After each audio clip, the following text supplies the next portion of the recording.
সাহারি করবেন, খাবেন। আজকের এই মাহফিল শেষে আপনাকে যেটা দেওয়া হবে আপনারা বলবেন না কেউ, আপনার এলাকাবাসী বলেন সেটাকে আরবিতে কি বলেন আপনারা? হ্যাঁ হ্যাঁ, তবারক। আপনারা বলেন, পিছন থেকে বলেন কি কি দেবে? তবারক। অত সেটা আমরা তবারক বলতে পারি না। আমরা বলবো আপনাদের মেহমানদের জন্য খানার ব্যবস্থা। এটা বরকতের খানা কিনা আমরা জানি না, তবে তাসাহহারু ফাইন্না ফিস সাহুরি বারাকা। তোমরা সাহারি করো, সাহারিতে বরকত আছে। ইচ্ছাকৃত ভাবে সাহারি বাদ দিবেন না। আমাদের দেশে এখনো পর্যন্ত আমাদের এলাকাতে আমরা জানি আজকে রোজা নাই, দিনের বেলা খাচ্ছে। কেন তুই রোজা নাই? কয় চেতন পাই নেই। কোন শাস্তি? চেতন না পারি তাতে কি? নাই গোবর করতে পারি না, তাতে কি করা যাবে? তাতে সিয়াম বন্ধ হয়ে যাবে? তার মানে সাহারি করবেন সাধ্য অনুযায়ী, সাধ্য অনুযায়ী। এমন খাওয়া খাবেন না যে একটা গ্যাসের বড়ি খাওয়ার জায়গা নেই। এটা নিজের প্রতি জুলুম করলেন, এটার নাম সিয়াম নয়। স্বাস্থ্য সচেতন হয়ে ভালো খাবার খাবেন, পরিমাণ মতো, খুব বেশি খানা খাবেন না। ইবাদতে কোনো তৃপ্তি পাবেন না। 2, ওঠে কিয়ামুল লাইল করবেন। একা যদি পড়েন 4 রাকাত, 2 রাকাত ওই রাত্রে পড়ে কিছু সালাত ঠেকায় রেখে এই রাত্রে একটু পড়েন। আর জামাতের সঙ্গে যদি পড়েন, ইমামকে একটু বলেন আপনাকে কিন্তু আমরা আমানত দিয়েছি ইমাম হিসেবে, আমরা অনুরোধ করতেছি আপনাকে আল্লাহর হস্তে 4 রাকাত পড়ে প্রয়োজনে চা বিস্কুট খাবো, পরাটা খাবো, প্রয়োজনে বিস্কুট খাবো, কলা খাবো, আধা ঘন্টা খেজুর খায় বসে থাকবো, গাওয়া খাবো। তাই বলে আপনি এইভাবে 25 মিনিটে 20 রাকাত মারিয়ে দিবেন, রাইফেলের গতি আমরা মানবো না।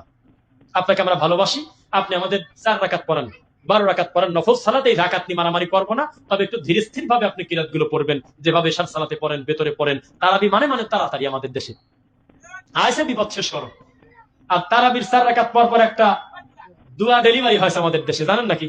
সুবহানা জিল মুলকুল মালাকুতি, সুবহানা জিল ইজ্জাতুল আজমাতুল হাইবাতুল কুদরাতুল কিবারি ওয়াল জাবারুত, সুবহানাল মালিকিল হাইয়্যিল্লাযী লা ইয়ানামু ওয়া লা ইয়ামুতু আবাদান আবাদান, সুবহান কুদ্দুসুন রাব্বুল মালাইকাতুর রূহ। যদি বলেন যে আপনি এই বাজে দোয়া মুখস্থ করছেন কি কারণে? মারের চোটে মুখস্থ করছি।